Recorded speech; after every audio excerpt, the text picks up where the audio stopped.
Greetings, this is Ty Brown with AthleticDirectorU, and I'm here at the 2022 Women Leaders in College Sports National Convention here in Kansas City. I'm joined by Dr. Nicki Moore. Nicki is the Vice President and Director of Athletics at Colgate. Greetings. Thanks for joining us. Thank you for having me. You've been there, you're in your fifth year, I believe, right? In the industry for roughly 20 years with a very specific set of skills, right? That you have that I think is an amazing thing. I tend to want to know what people in the AD chair think about outside of college athletics. And many times, I asked you this question before we start recording. Many times they think about a lot of things, but everything ties back to college athletics. It does. Your background, unique background as a clinical psychologist and studying sports psychology, studying both sides of that psychology thing when it ties to college athletics, but then also being a champion in diversity and champion for women, a champion just for student athletes, period. What is on your mind relative to what you bring to the world and what you bring to college athletics? So let's see. We got the couch Yeah, right, ready. exactly. So, I have been thinking a lot about the state of student athlete mental health and the concerns that all of us rightly have about student athlete well-being, about that student athletes themselves are expressing that they have concern about their well-being. And considering how my background might, be able to provide some insight on what we could do. And, I've been finding myself thinking more about how do we get back on playing offense as opposed as I feel like we're playing defense right now, where we're just trying to, pick up the pieces as opposed to keeping them together on the front end. So I've been thinking a lot about that. Yeah, that's interesting. You're obviously thinking beyond Colgate in terms of that. Is there you can get as many psychologists together as possible, as many ADs and presidents together as possible, and try your best to not be reactionary, to not, play defense. But I wonder, are there some seeds of creative solutions that are that you have thought about, or when you talk to colleagues, do Yeah. they say, "What if we like how Yeah. where's the creativity?" Yeah. Well, it is, I am thinking about it beyond Colgate, but I'm also thinking about it very much on that local level Exactly. to try to figure out how do we do better for our Colgate student athletes. And I do think that some of the things that we're doing at Colgate or trying at Colgate are being helpful. For example, one of those ways, and I think this is part of the not answer, but a path forward, which is to engage student athletes themselves in developing the solutions, as opposed to us, 20 years Yeah, removed, saying this is what this trying to is. think Yeah. about like what do they need and how do we fix it. So, for example, we've developed a wellness advocates program at Colgate where we have representatives from each team who come together at least once a month, and they get educated on mental health prevention, mental health, services and support support services that are available on the campus, and how to access those and how to recognize signs and symptoms. We're not training them to be peer counselors, but we are in some ways training them to be peer educators and a bridge, to those services. And I think that they themselves are, as they're becoming more educated themselves, also are coming with other additional solutions, for us to consider. And I'm thinking about like how do we start to remove those things that we know can exacerbate or student athlete crises, mental crises, psychological crises.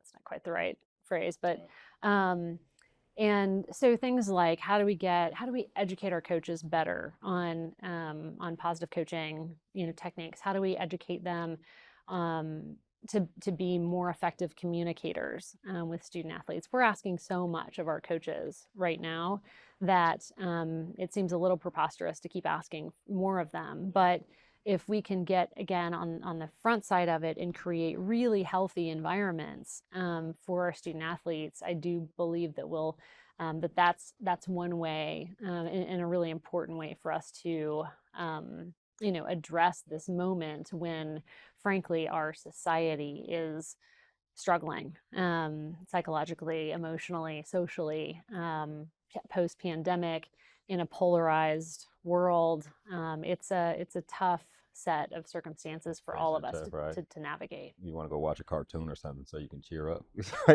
not get Yeah, lost in it, right? Um, right.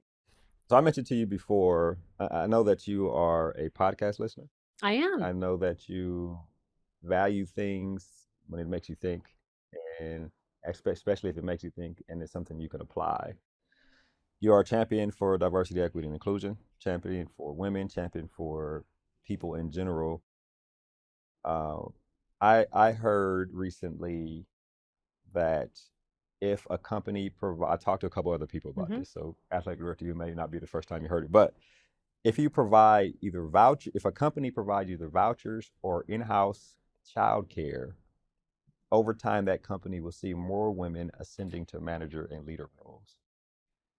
And that made me think of when we approach any problem, or for example in medicine, if we just if we just try to cure the symptoms, we may not be curing the problems. But sometimes if you get to the symptoms, you may find the problem is. And you think about women in leadership roles, while there are just some pure biases, right?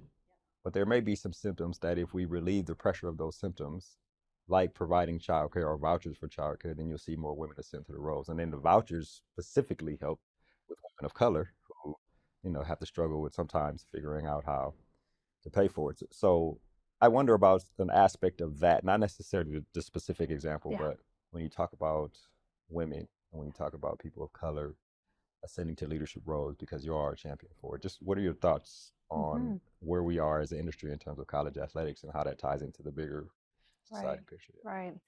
Well, I think that it is unusual in our profession to see those kinds of programs. I can say that when I was at the University of Oklahoma, we had a coach who was about to prepare to have a child, and we really looked into and came up with some solutions for her and her family that I think it doesn't solve the challenge because it's a challenge. But I do think that even the act of going through the process of trying to find some solutions that would be helpful was impactful for her. And I would say that it's a good lesson for us in that we don't have to always solve the problems, because sometimes the problems are pretty intractable. The problems of racism and barriers and all Whatever, the all of them, yeah. things. Structural inequalities are really intimidating problems that are impacting people. We can't solve those problems, but if we at least try to relieve some of um, the the stress, or try to provide some piece of the solution, I think going through that process, it signals genuine care, genuine concern, genuine empathy for the positions that people find themselves in, and it's encouraging. It's encouraging to feel empathy from your employer or from your supervisor, and it does infuse that little sense of somebody is on my side and I'm not in this alone. And so I think that there are hundreds of ways that we can do that for women, for people of color, for folks that are not that have other kinds of disabilities, or whatever. Um, when we at least go through the process of trying, that says a lot. It says a lot. Helps people feel comfortable to be in an environment Yeah. that they want to be a part of. One other thing I asked for recording about what you've been thinking about, you mentioned a message you heard recently, and it had to do with supporting friends. Am I getting that right? So, Yeah. Yes. Yes. Sort of. so yeah, Yeah. I might be getting that wrong. Tell me Yeah. a little bit about that. And again, as Yeah. we talk outside of college athletics, and does that tie into the industry kind of situation? Yeah, you got a mouthful, or yes, got a lot of the random things that flow through my That's mind. But okay. but yeah, I was in church this weekend, and part of the message was about um, about seeing someone become their full selves and living into their potential and becoming, what they're intended to be. And so it's had me thinking about that and across the areas of my life, with my team, with our coaches, in my personal life, and even with myself. And it's spurred some good questions, I guess, for me. That's interesting. I think about the how somebody in a leadership role learns, right? When you talk about being strategic and operating at 50,000 feet, and you talk about operating not at 50,000 feet, Yeah. right? Yes, right Exactly. there in the In the weeds. weeds, right? Learning to be better at what it is that you do. I think we've talked before. You mentioned you've used the services of an executive coach before, and actually, I know a lot of people do, and I actually do some executive coaching myself. I wonder about that, and I guess every day is a practice at whatever you've learned and applying, whether it be a book, whether it be getting coached, or whether it be a podcast. Like, tell us about that, the practicing leadership and learning how to be better at being who you are.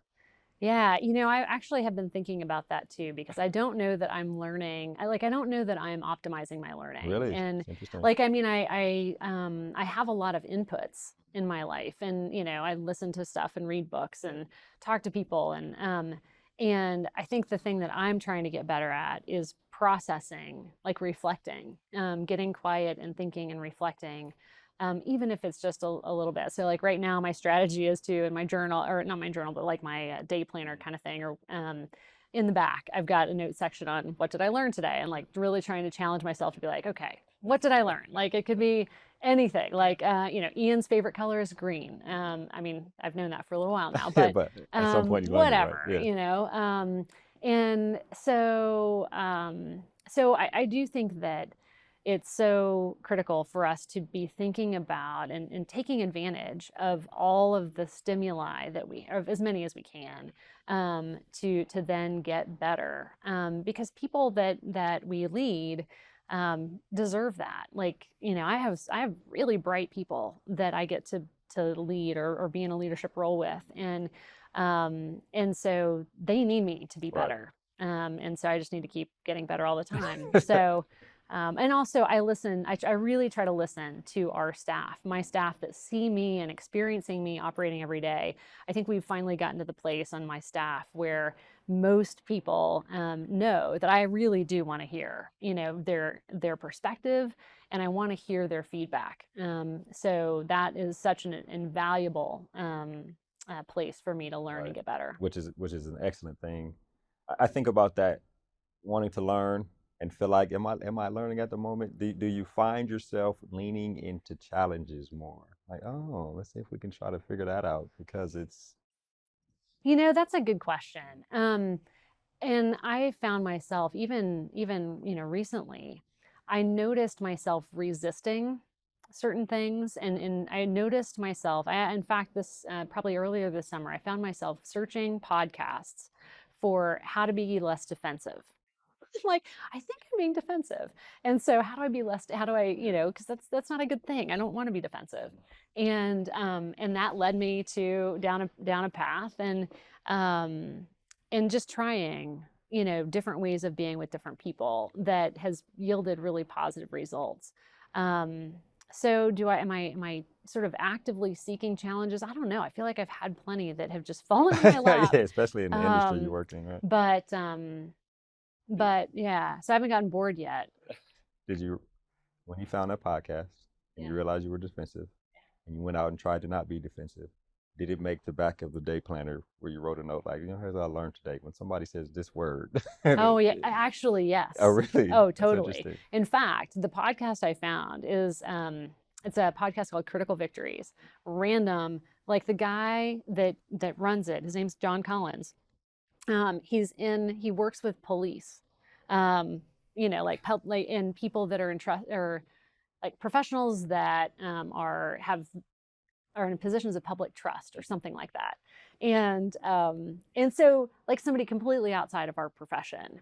And I ended up emailing him. I Oh, went really? on his podcast and I'm like, you know what? I think this guy could help me. I like the way he came across. And so I reached out, and sure enough, I did some coaching with Oh, him, really? and he really helped me to like get a completely different perspective on a couple of challenges that I was dealing with, and help me to have a different take a different approach. I think that's Um, excellent. so yeah, and they made the journal. That's excellent. I'll ask this last question, and we'll wrap. This has been an excellent conversation. Going back to strategic thinking, you bring people into your environment to help the organization to be successful, and most likely you're looking for somebody who thinks strategically, but that can always be sharpened. I wonder how you provide that type of strategic thinking development for the people who work within your Mm. environment. That's a good question. I want to think about that some more after we finish to make sure that I'm doing it well. But, I think what I try to do is be very clear about what is our vision, and what are our virtues. Like, again, what are the ways, how are we when we're at our best collectively? We talk about those a lot. We talk a lot about sort of the 5 things we have to do just to be, basically just to like maintain, we got to do these 5 things. And then we have 3 things that we do that we're trying to be strategic in. So that's recruit, support, and build. Bring great people here, support them when they get here, and then build great environments and great facilities that help them to flourish and fully realize their potential. How we do those things is up to all of us. And so then we also talk about 3 basic expectations that I have, which is to love, listen, and lead. And talking about leading specifically is about find something you can make better and take somebody with you. So I guess I really try to encourage our people to think about, like, use this structure, think about how we need to get better in these 3 areas, and then find other ways to do it and bring those ideas to us. So I think that having that structure provides some stability and some security. And they can think, right, and be Yeah, creative. yeah, and then it's like go for it, like bring ideas to us. So, I think that it's working. Yeah, We'd that's have to talk excellent. to them a little bit, And but find out. but they've come up with great ideas Yeah, too. So I think that's excellent. Well, Nikki, this has been an excellent conversation. I really appreciate you joining us here on Athletic Director U, trying to talk about things that are not normal, right, in a conversation with an athletic director, but I think they're still educational for people who may be watching. very good. Thank you for having me, Ty. Yes, ma'am. That was Dr. Nicki Moore. She is the Vice President and Director of Athletics at Colgate. And of course, I am Ty Brown with Athletic Director U. Keep in mind, the role of a leader is to create and maintain an environment that people want to be a part of. And as always, be better tomorrow than you are today.